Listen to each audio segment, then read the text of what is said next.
Welcome to our used 2020 Kingsport 299 SBW. Starting right in the back bumper here, if you just kind of pull that cap out of there, reach inside of the back bumper, you're going to find your sewer hose. Take note of those two ears in the adapter here. It's how we'll be hooking it up to your sewer system, and the hose itself, once fully extended, is about 20 feet long. Just keeping it stored in the back bumper back here to help keep any sort of stench out of the unit, keep things that bit fresher, and that cap just presses back into place. In this corner, as well as in each corner of the trailer, you're going to find these stabilizer jacks. What they do is they just run down, contact the ground, give it another turn or so just to firm it up, and that'll get rid of any sort of bounce or sway that you see you got in the unit right now, just to keep things firm while you're out camping.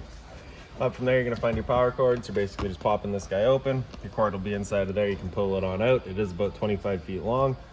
Once you get to the end there, once you can plug it in, it's just a standard 30 amp end. You're good to go. Straight up from there, you're going to find a cable and satellite inlet. The coax cable just plug into there, fires up at your TV location. Making our way down the side of the unit.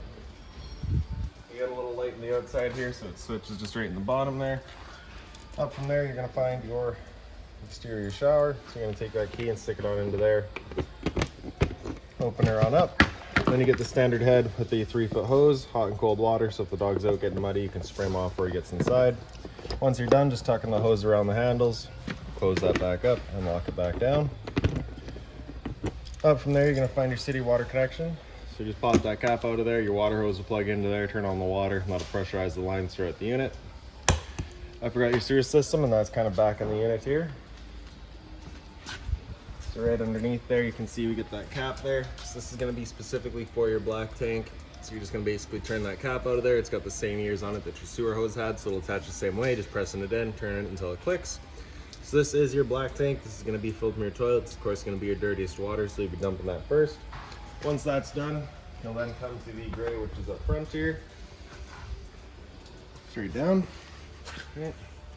So you got your gray valve on the left, black on the right. So I'm going to correct myself from 2 seconds ago, where that one in the back there is going to be specific to your kitchen sink.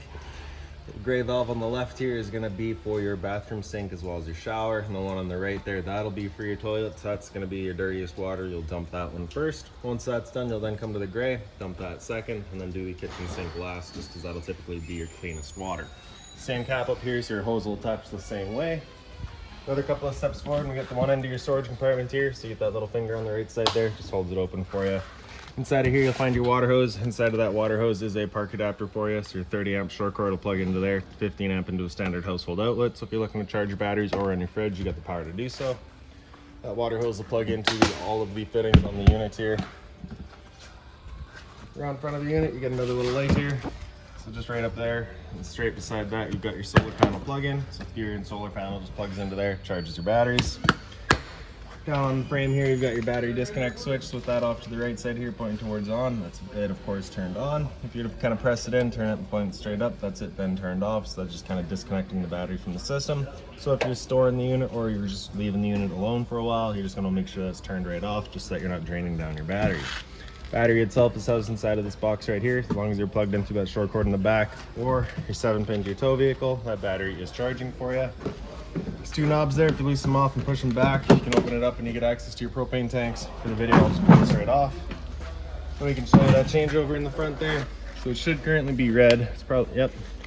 So it is currently red with the arrow pointing over here. So it's just letting us know we've got no propane coming out of this tank. So as we open that up, you'll see it then goes green. Should go green.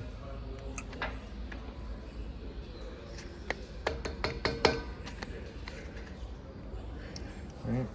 Well, I do know there is propane in there, so it should go green to let us know there is propane in there. If it then goes red again while you got the tank open, it's just letting you know there is no propane there. At that point, you just close it off, flip the arrow over to the other side. There we go, now it's trying to show.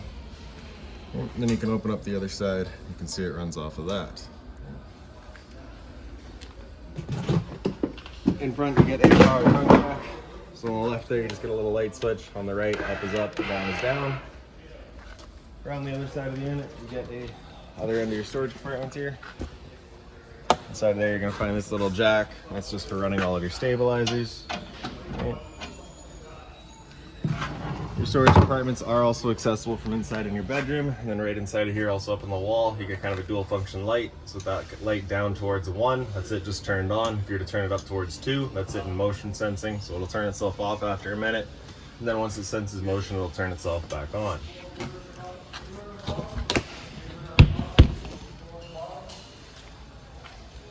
This guy right there is just kind of a little stop for the door so it doesn't go swinging wide open, damaging your metal.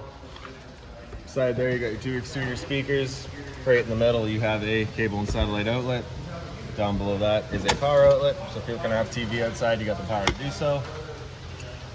In the back, you get the exhaust for your furnace here. So if you're ever running your furnace, you just wanna make sure it's not blocked off. It does get hot. Kind of straight down underneath there, you're gonna find your fresh water tank drain. So you can see that valve opened up. It just allows the water tank to drain itself out. Filling that water tank is this port right here. So you just kind of unscrew that cap. Your water hose will plug into there, turn on the water, and that fills up your fresh water tank. You know that tank is full once it starts spitting water out of that vent right there. In the back, you get your hot water tank. So you get that keyway there. You're just gonna line that up and then you can pop it on open. Your control for turning it on with electricity is down in the bottom corner here. You just turn that switch on, fires it up with electricity. For turning it on with propane, we got a switch inside the unit. So once we get inside it, we'll go over reset procedure, and the button that I'll refer to is just right here. Before turning it on with either source though, you just want to hit this relief valve right there. Make sure that bit of water comes out. That bit of water coming out of there is just letting you know this tank is full. It's safe to fire it up, and you're not going to burn anything out by doing so. And when you're closing it up, you're just locking it down with the keyway.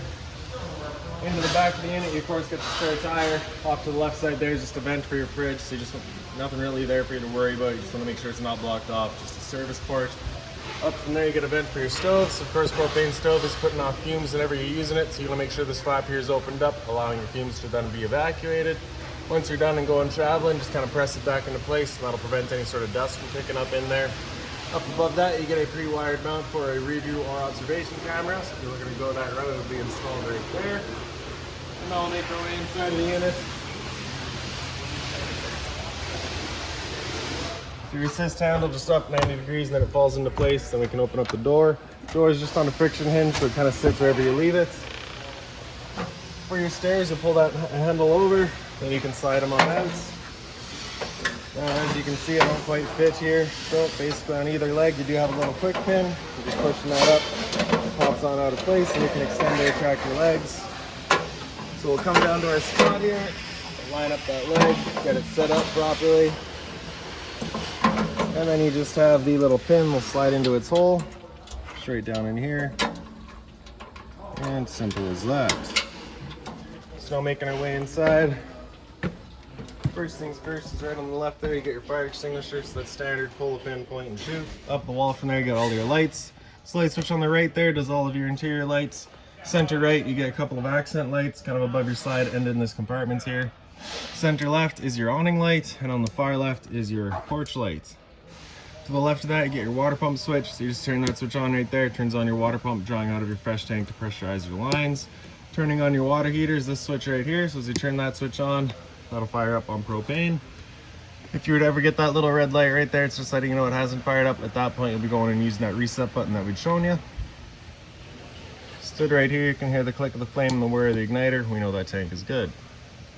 The other way around. Click of the igniter and the whir of the flame. Above that's your monitor system. So on the left there, you get battery. So you can see you're currently C for charging. G would be good, F is fair, L is low. Your fresh tank, as you fill that up, will go to a third, 2/3 and full. Same idea for your black, your gray 1, and your gray 2. Beside that's your awning switch. So you're just gonna press and hold extend, and that awning will make its way out. Once that awning's fully extended, we're gonna see a little white flap come down, as well as I believe the black metal tube, gray metal tubes, all right? So once you see those will stop. If you're to continue extending, it can actually wind itself up backwards, in which case your fabric will be underneath the tube, allowing it to then hold water, accelerating the growth of mold and mildew. So there's the flap and there's our tubes. We'll stop right there.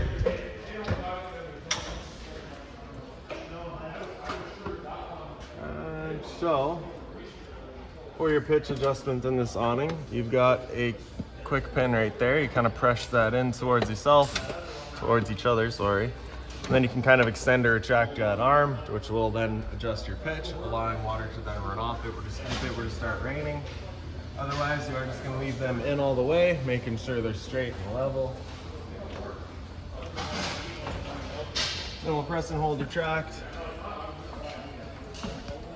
Awning will make its way back in. Again, you're just watching to make sure that your fabric is over top of the tube. And another thing to keep in mind with your awning is once you get up to about 15-20 kilometers an hour wind, you do want to bring it back in just because it does run the risk of bending your arms.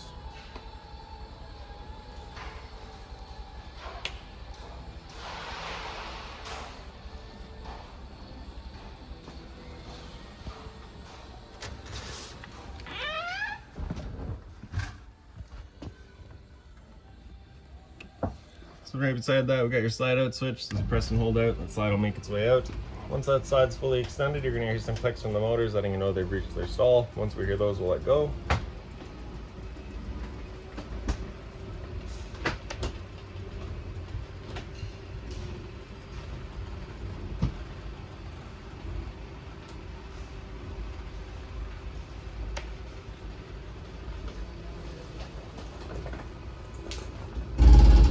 Right. In the entertainment area here, you just have the storage up top, and you can see the previous owner has left the TV mount there for you, so we've left that in here as well. Down below that, you get your cable and satellite outlet. Right beside that, you get that power switch. Just turn that on and off, and you can see what the two settings do. Down below that's your power outlet for it. AV cables, which are hooked into the stereo for you. Stereo itself is just the power button there to turn it on. Hit mode, and you can cycle through all of your modes. You get your volume controls on the side there. Zone 1 is going to be the sound bar itself. Zone 2 is your outside set of speakers, HDMI inlet, as well as USB charging. Down below that for your fireplace, power button's just on the right side. Center right, you have your kind of illumination intensity. And then in the center, you have your low or high fan. Right. Center left is your temperature, so you have that in Fahrenheit, of course. That's all the selection all the way up to 82. Then it's just back off. On the left side is a timer of 1 hour up to 8 hours. Power button on the right there turns it back off. On the left side here, you'll find the remotes for it, as well as the hardware for whatever TV was there. So hopefully yours uses the same. Into the slide out, you just get the light up top here, just on its own center push button, kind of right beside that. You have that light on its own center push button as well. For the couch here, I'm just gonna take the back cushions and throw them out of the way. Pick up the base. Hold those legs out, pick it on up and out.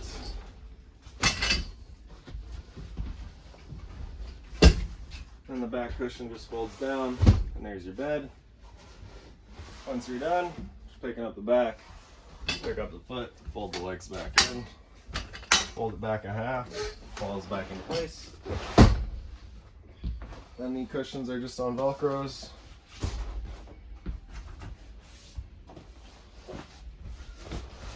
Simple as that. USB charging right in the center there. Same sort of light right above the dinette. All the loose chairs. Right above my head is your smoke detector. Great. And on the back wall we get your fridge. So as you open up your freezer, you'll find your controls across the top. Power button on the left there, so with it at flush, that's it turned on. On the right, sorry, the button on the right there, if you have that in at flush, that's it using auto. Auto is first going to look for AC power. If AC power is taken away, it'll automatically flip over to gas. If you want it to run solely on gas, you're just gonna have that button come out over flush and it'll run just on gas. If you were to get that check light there, it's just letting you know it hasn't fired up. At that point, just off and back on to reset it. Fridge down below. Temp selection just in the back corner there. Down below that, you get your converter. Press it top and center and she pops on open. You get all of your breakers in the middle. Whenever a breaker breaks, it sits in the center. So just turn it off and then back on to reset it. On the right side, you get all of your fuses. Whenever a fuse pops, you'll get a little red LED right beside it, letting you know exactly which one went. Off to the side of that is your LP detector. Propane's heavier than air. It sits on the floor. That guy detects it and starts going off just like a smoke detector would. Then into the kitchen, you get 3 lights underneath the counter space here, as well as this light switch in the back, which kind of does the pendant lights there. Above my head, you get a roof vent, so you're just turning that knob to open it up.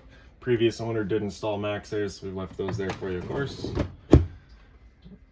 Microwave there, pretty standard, just like home. Down below that's your range vent, so you have a light as well as your fan. This is that fan that you want turned on with that flap outside opened up.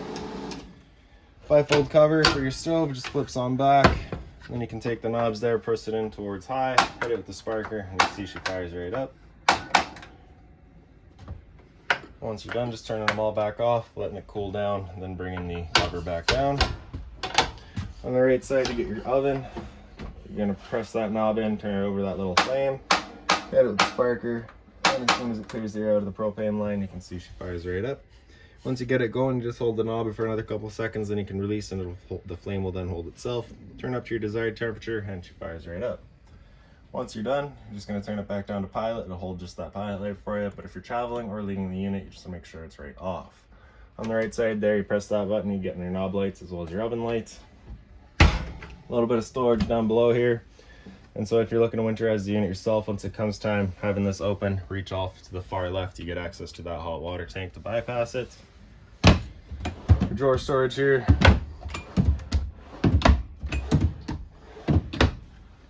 As well as all these storage up top.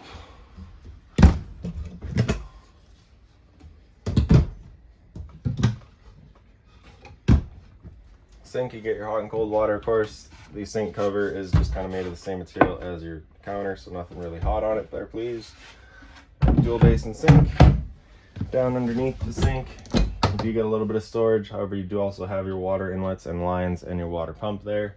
So if you're looking to winterize the unit yourself, it's right down in there.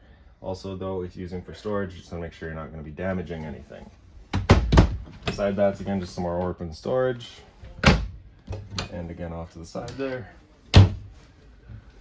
Get the two recliners kind of in your living space here. Each one does have a little light right above it. And then just more open storage.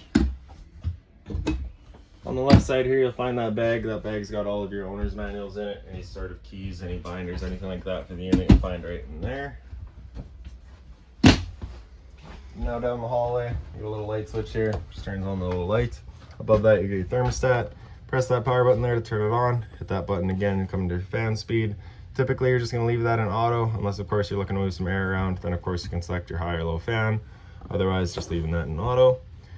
After fan speed, if you hit that mode button, it'll come down into cool. So at that point, it's going to turn on the air conditioner, running the auto fan. So choosing between high or low, just what's most appropriate.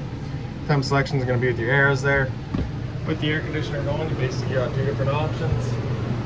You can have this louver here closed, in which case we're using all of our ceiling ducting to move the air. Or you can open it up and it just dumps all of its air into the living room here. So when you first get out to your campsite, you want that opened up to cool off the living area as quickly as possible, and then you can close it off to start moving the air throughout. After cool, if you hit that button again, it comes down into furnace, so it'll turn off the air conditioner, turn on the furnace. Furnace will be moving its air through all of the floor registers there. After furnace, you hit that mode button again, it comes down into off, and it'll just turn everything off. Now into the bathroom. Light switch is just right up on the wall there. Down below that, you get your toilet. You're going to flip that on open, flushers front and center. Towel rack. Above that is your roof vent. Again, just turning that knob to open it up. Same max air installed back here. Fan switch is just in that button there. Medicine cabinet. And then down below that, you get your hot and cold water course. Beside that is your GFI protected outlet. Reset on the left, test on the right. So if you ever have outlets that don't work, it's the first thing you should check. A little bit of storage down below that. And then into the shower. Travel latch, the original is obviously broken, so you get this. And pull that off, just open her up. You get the standard head and hose, hot and cold water course.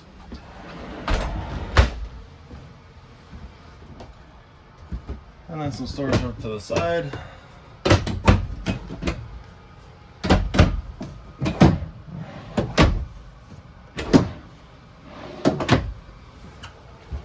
The closet space in the hallway. It's all just pretty well open, pretty narrow. Same thing down below.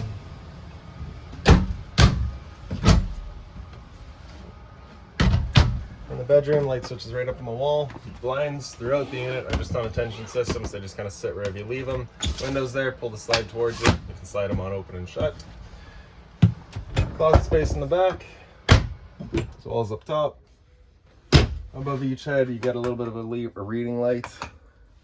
The sliding door here is just on that latch right there. And back on the wall here, there is actually a TV backer in there, so if you're looking to mount the TV in here, it's going right there. Power outlet net for it, as well as a cable outlet. Emergency exit here, so you're taking that red tab, pulling on that to get rid of the screen, take the sandal here, throw it outside, hop on out. And then you just have the same sort of closet space on the side here, as well as the little light. And so that's about it for this unit. So if you've got any other questions on it, please feel free to give us a call, 204-237-7272.